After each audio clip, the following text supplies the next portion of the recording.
जय हिंद दोस्तों, नमस्कार सभी भाइयों को। साथियों, मैं आप सबका हर्ष कुमार आपके अपने चैनल लोन डिस्टॉर्म में आपका स्वागत करता हूं।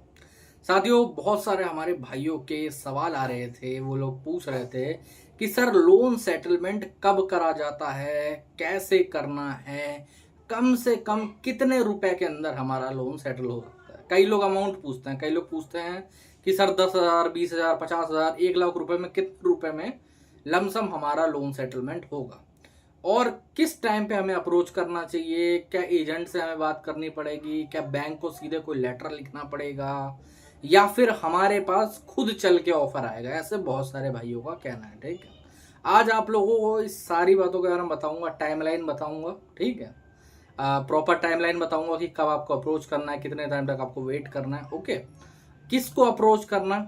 ठीक है, ये लोग बहुत ज्यादा लोग बोलते हैं ना कि सर बात किस पे करूं। मैं चलो समझ गया कितने टाइम के बाद, राइट ऑफ के बाद मेरे को सेटलमेंट करनी है, एनपीए के बाद करनी है। तो मेरे को अप्रोच किसको करना है, बैंक को करना है, अगर एनबीएफसी तो उसको करना है, किसको अप्रोच करना है, या फिर किसी एजेंट से बात करना है, एजेंसी से बात करनी है। आपको नॉर्मली ये सारी चीज़ें सुनने को मतलब मेरे को सुनने को मिलती है, आप लोगों के माइंड में चलता रहता होगा।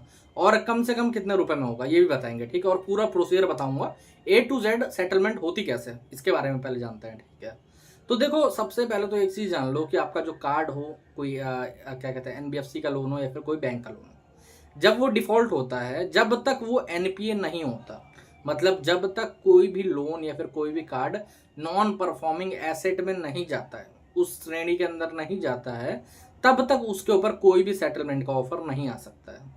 अक्सर होता क्या है कि आपको बहुत सारे लोग मिलेंगे और बहुत सारे एजेंट वगैरह मिलेंगे जो बोलेंगे कि सर आप इस महीने की पेमेंट कर दो। ठीक है, एजेंट लोग यही कहते हैं कि आप इस महीने एक काम करो, 1,000 रुपए की पेमेंट कर दो, 2,000 रुपए की पेमेंट कर दो, मैं अगले महीने आपके लिए सेटलमेंट का ऑफर निकलवा के ले आऊंगा। समझे, आपके पास खुद सेटलमेंट का ऑफर चल के आ जाएगा। ऐसा कुछ नहीं होने वाला मेरे भाई। आपको कम से कम एनपीए तक का वेट करना पड़ेगा। क्यों, वजह क्या है, क्योंकि देखो एनपीए जब तक कोई भी लोन नहीं होता, नॉन परफॉर्मिंग एसेट नहीं होता, तब तक कोई भी बैंक उनका सिस्टम आस नहीं छोड़ता। पहले क्या होता है, कोई आदमी नहीं है बैंक, पहली बात तो ये समझ लो, कोई भी आदमी नहीं है, कोई भी इंडिविजुअल नहीं है। बैंक और एनबीएफसी कोई इंडिविजुअल आदमी नहीं है। उन्होंने एक सिस्टम बना रखा है। उस सिस्टम के अंदर पहले से चीजें डाली गई हैं कि भाई 94 डेज होंगे, एनपीए होगा, तो उसके बाद ही आगे चल के सेटलमेंट के लिए अप्रोच करना है। ये नॉन परफॉर्मिंग एसेट बनेगा उसके बाद ही, उससे पहले कोई सेटलमेंट की अप्रोच नहीं है, कोई ऑफर नहीं निकलता है। अगर कोई बोल रहा है कि मैं करवा दूंगा या फिर मैं ये कर दूंगा वो कर दूंगा, 100% झूठ बोल रहा है, 100% फेक है, चौन्नी छाप है, उसकी तरफ कभी भी मत जाओ। उस पर गारंटी बोल रहा हूँ, अगर आपने ट्राई करा आपका पैसा 100% जाएगा ही जाएगा। समझे, ऐसे बहुत सारे लोग फेक सेटलमेंट के जाल में फंसते रहते हैं। अब एनपीए होने के बाद आपको कितना वेट करना चाहिए। देखो एनपीए होने के बाद सेटलमेंट की सीढ़ी आपके लिए खुल जाएंगी। आप अगर बैंक को मेल करोगे, एनबीएफसी को मेल करोगे, या फिर एजेंसी से बात वगैरह करोगे, तो वो लोग ऑफर देने लगेंगे आपको, समझ रहे हो, और जेन्युइन ऑफर देने लगेंगे कि भाई साहब आपको हम 50% दे देते हैं, 40% दे देते हैं, 30% दे देते हैं। बट एक प्रॉब्लम इसमें यह भी है कि अगर आपको, जिन भाइयों के पास बिल्कुल फंड नहीं रहता, आप देखो जैसे 50% का वो लोग ऑफर देते हैं एनपीए के बाद। अब मान लो आपका लोन है 5 लाख रुपए का, 50% हो गया 2.5 लाख रुपए, आउटस्टैंडिंग बता रहा हूँ। ठीक है, 50% हो गया 2.5 लाख रुपए। अगर आपके पास 2.5 लाख रुपए होते तो आप 5 लाख के लोन पे ईएमआई कितनी मोटी बन जाती, ज्यादा 30,000 बन जाती। चलो 50 मान लेते हैं, 50,000 मान लेते हैं ईएमआई बन जाती। तो आप ईएमआई नहीं भर देते अगर आपके पास 2.5 लाख रुपए होते तो ये गलती बिल्कुल ना करें आप लोग। पहले अपना बजट देखो। सेटलमेंट के लिए घोड़ी पे सवार कभी मत हो। हमेशा एक अच्छी सेटलमेंट राइट ऑफ के बाद होती है। कई लोगों के अंदर ये प्रॉब्लम है कि राइट ऑफ कितने दिनों के बाद होता है।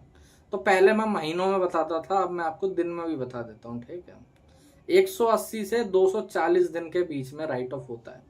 या तो 180 दिन में हो जाएगा, या फिर उसके बाद होता रहेगा, या फिर जो एंड उसका है, जो एकदम एंड कहते हैं ना कि भाई साहब इस एंड वाली तारीख को होना है, वो हो जाएगा 240 दिन, मतलब 9 महीने। समझे। कई भाइयों का ये सवाल है, सर इन 9 महीने के बीच में रिकवरी कैसे रोकी जाएगी, कॉल्स का क्या करा जाएगा, लीगल नोटिस का रिप्लाई कैसे करा जाएगा। तो मेरे भाई उसके लिए मैंने अलग अलग वीडियोस बना रखी हैं। और दूसरी बात मैं बता देना चाहता हूँ, कॉल फॉरवर्डिंग लगवा सकते हो। कॉल फॉरवर्डिंग नहीं लगवानी, खुद उठा के बात कर सकते हो। वरना आप आरबीआई में अगर कॉल्स और विजिट के लिए कंप्लेंट करोगे ना, तो वहां तुरंत रुक जाती है, समझ रहे हो। 1 वीक के अंदर आपकी सारी विजिट्स और सारे कॉल्स वगैरह रुक जाएंगे। तो डरने घबराने वाली उतनी बात नहीं है, समझ रहे हो। लीगल नोटिस का मैं वही कहता हूँ कि लीगल नोटिस का जवाब लीगल तरीके से ही लीगल रिप्लाईज में आप लोग दो, कोई डरने वाली उसमें बात नहीं है, ठीक है। अब हम लोग कहते हैं चलो हमारा लोन एनपीए हो गया, उसके बाद हमारा लोन राइट ऑफ भी हो गया, ठीक है। अब हमें किसे अप्रोच करना है, किससे बात करनी है। कई लोग क्या गलती करते हैं, देखो एजेंसी वालों के पास पावर है कि वो सेटलमेंट का ऑफर निकलवा सकते हैं, लेकिन मैं आपको एक पूरा लूप होल बताता हूँ। होता क्या है, मान लेते हैं मैंने फोन उठाया और मैंने कोई फलाना ढिमकाना, मतलब मान लेते हैं कोई रवि नाम का एजेंट है, ठीक है। उस रवि नाम के एजेंट से मैंने कहा कि भाई साहब रवि आप मेरे लिए सेटलमेंट का ऑफर निकलवाओ। अब रवि क्या करेगा, रवि एक मेल लिखेगा, समझो, ठीक है, जो इनके पास फॉर्मेट रहते हैं ना, और वो भेजेगा बैंक को, वो मेल समझे, अपने एजेंसी के थ्रू भिजवाएगा कि भाई साहब ये जो कस्टमर है ये सेटलमेंट के लिए तैयार है, इसके लिए आप एक ऑफर निकलवा दीजिए। वहां से बैंक से इनके पास एक पावर इनके पास होती है जो हमारे पास नहीं होती, मैं बताता हूँ। इनके पास रिप्लाई जल्दी आ जाता है बैंक का। जैसे अगर इन्होंने अभी बैंक को मेल करा है या फिर बैंक को अप्रोच करा है तो 5-10 मिनट के अंदर जो भी ऑफर होगा वो इनको दिख जाएगा, समझ रहे हो, आपकी आईडी पे ही दिख जाता है सीधे, ओके। तो वहां से ऑफर आ जाएगा कि भाई साहब ये जो आप मान लेते हैं कस्टमर का नाम है सुरेश, ठीक है।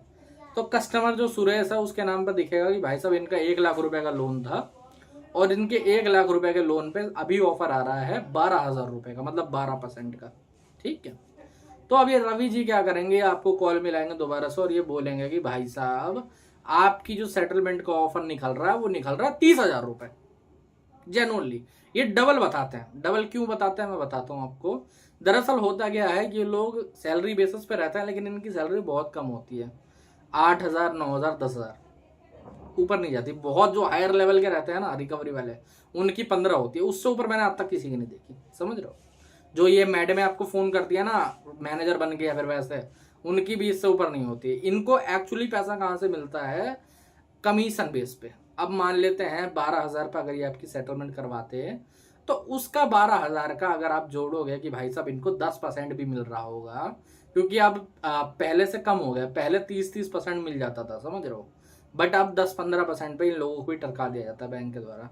एजेंसी इतनी ज्यादा हो चुकी हैं ऑल ओवर। पहले दिल्ली के अंदर एजेंसी थी कुल मिला के 100-150 एजेंसी, आज के टाइम में हजारों है संख्या, हजार से ऊपर संख्या, मतलब सीधा हम कह सकते हैं 10 गुना का वो हो गया, समझ रहे हो। तो फिर इसीलिए इनके पास काम कम है। तो अब ये भाई साहब बोलेंगे कि अब यही अगर ये अपना 10% होता तो इसका 1,200 रुपये बन रहा होता कमीशन, बट ये 30 इसलिए करेगा ताकि इसका 3-4 हजार रुपये बन जाए उस पर, समझे।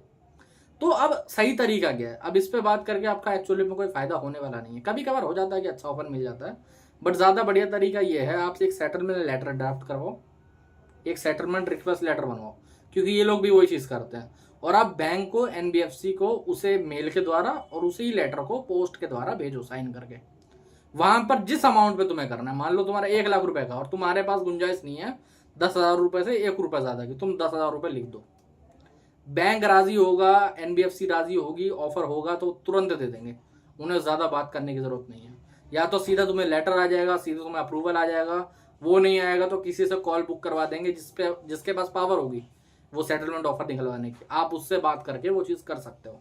आपके लिए ये प्रॉब्लम बिल्कुल हट जाएगी कि आप किसी भी ऐरे गहरे नत्थु गहरे से बात कर रहे हो कि भाई मेरी सेटलमेंट करवा दे रिकवरी वाले से, वो बोल रहा है कि अभी नहीं हो पाएगा, पेमेंट करो, ये करो, फलाना ढिमकाना करो, तो बहस करके एक्चुअली में कोई फायदा नहीं है। आप इस तरीके से अपने लिए ऑफर निकलवा सकते हो।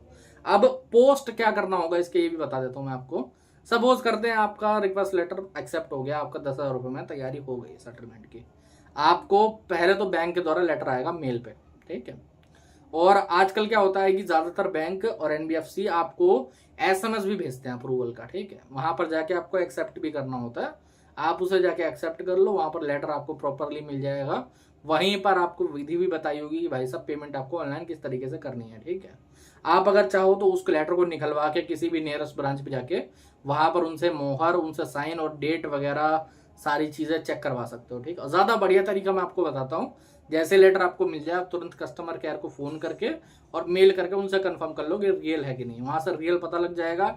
डेट चेक कर लो, जो डेट दी गई है उसी डेट को पेमेंट कर दो, आपका रिक्वेस्ट वहां पर हो जाएगा, आपके सेटलमेंट वहां पर हो जाएगी। उसके बाद कुछ नहीं होने का, उसके बाद आपको सीधे 7 से 14 दिन के बीच में आपको एनओसी और एनडीसी मिल जाएगी। आपकी सेटलमेंट 100% लीगली वैलिड हो गई। आगे चल के कोई भी बैंक आपसे कभी एक चुन नहीं मांग सकता, समझे? तो ये पूरा तरीका है, इसको फॉलो करो। इसके बाद इसके अलावा कोई तरीका नहीं है। कई लोग बोलते हैं ना मैं ये ट्रिक बता दूंगा, मैं ये करवा दूंगा, वो अरे कुछ नहीं होता मेरे भाई, सब सिंपल काम करना होता है एक्चुअली में। ये जो पूरा प्रोसीजर है ये बिल्कुल सिंपल है, बिल्कुल ही ट्रांसपेरेंट है। इसके अंदर कोई वो चीज नहीं होती है। सेटलमेंट में प्रॉपरली सारी चीजें लिखित में दो ताकि बढ़िया चीजें रहती है, समझ रहे हो? तो आप लोगों को यही तरीका बताना था, यही चीजें फॉलो करवानी थी। अगर और कोई सवाल जवाब है, कोई दिक्कत है, कोई लीगल नोटिस आया है, रिकवरी रुकवानी है, कॉल्स बहुत आ रही हैं, कॉल फॉरवर्डिंग लेनी हो या कुछ और हो, ऊपर मेरा नंबर आ रहा है, आप मुझे व्हाट्सएप पर मैसेज कर सकते हैं, ठीक है? व्हाट्सएप के माध्यम से हमसे जुड़ सकते हैं। आज के वीडियो में इतने दोस्तों, जय हिंद।